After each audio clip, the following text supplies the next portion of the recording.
سورہ بنی اسرائیل کی آیت نمبر 29 میں اللہ پاک نے فرمایا ایک مومن بندے کو خطاب کر کے کہ اس کا لائف سٹائل دولت کے خرچ کرنے میں کیسا ہونا چاہیے. وَلَا تَجْعَلْ يَدَكَ مَغْلُولَةً إِلَىٰ عُنُقِكَ. سبحان اللہ.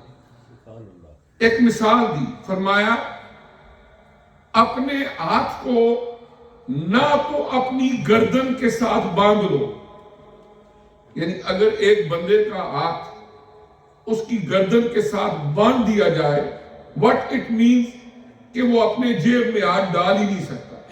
اگر کسی بندے کے دونوں ہاتھ اس کی گردن سے باندھ دیے جائیں سختی کے ساتھ، اگر اس کی جیب میں کچھ ہے، کوئی مانگنے والا بھی ہو، کوئی محتاج بھی ہو، تو وہ کیسے نکالے گا؟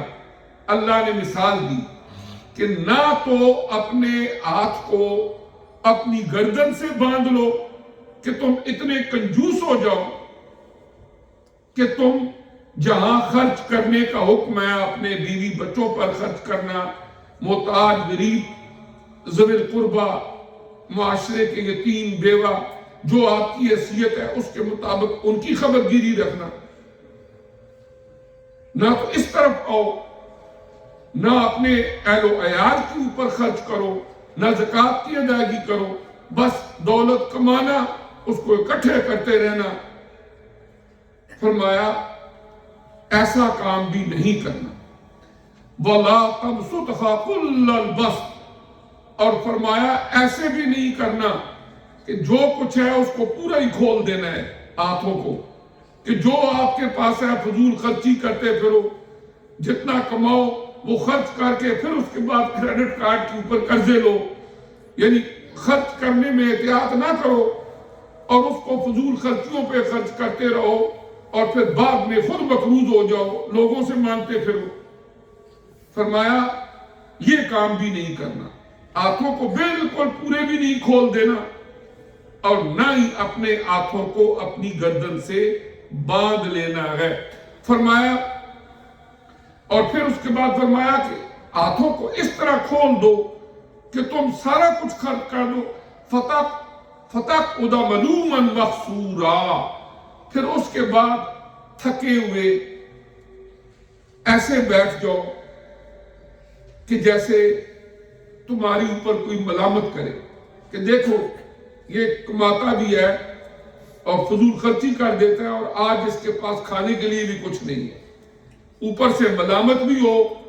تم بالکل ذہنی طور پر اپنے آپ کو جب جیب میں کچھ نہیں ہے، خرچ کرنے کے لیے کچھ نہیں ہے، اب تم تھکا ہوا اپنے آپ کو محسوس کرو.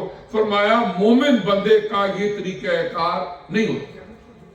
پھر اس کے بعد اللہ تعالیٰ نے سورہ آل انعام کی آیت نمبر 141 اس میں فرمایا وَلَا تُسْرِفُوا إِنَّهُ لَا يُحِبُّ الْمُسْرِفِينَ کہ اے ایمان والو حد سے نہیں بڑھنا، اسراف نہیں کرنا. اللہ تعالیٰ حد سے بڑھنے والوں کو پسند نہیں فرماتا. مفسرین کرام نے جو لفظ اسراف ہے تفسیر نعیمی اور دیگر کئی تفاسیر میں لکھا کہ اسراف صرف دولت میں ہی نہیں ہے بلکہ زندگی کے دیگر معاملات کے اندر بھی ایک توازن اور بیلنس رکھنا یہ بھی ضروری ہے، اور اس حد کو بھی اگر وہ تجاوز کرے گا وہ بھی اسراف ہوگا. مثلا اس کی ایک مثال جو ہے وہ سورہ آل عمران کی آیت نمبر 147 میں اللہ تعالیٰ نے ہمیں ایک دعا سکھائی. ربنا اغفر لنا ذنوبنا واسرافنا. اے اللہ پاک ہمارے گناہوں کو معاف کر دے. ربنا اغفر لنا ذنوبنا، ایک تو ہمارے گناہ معاف فرما دے، واسرافنا فی امرنا، اور اپنے معاملات کے اندر جو ہم اسراف کرتے ہیں اے اللہ پاک اس کو بھی معاف فرما دے. جب جہاں ہم حد سے تجاوز کرتے ہیں اس کو بھی معاف فرما دے.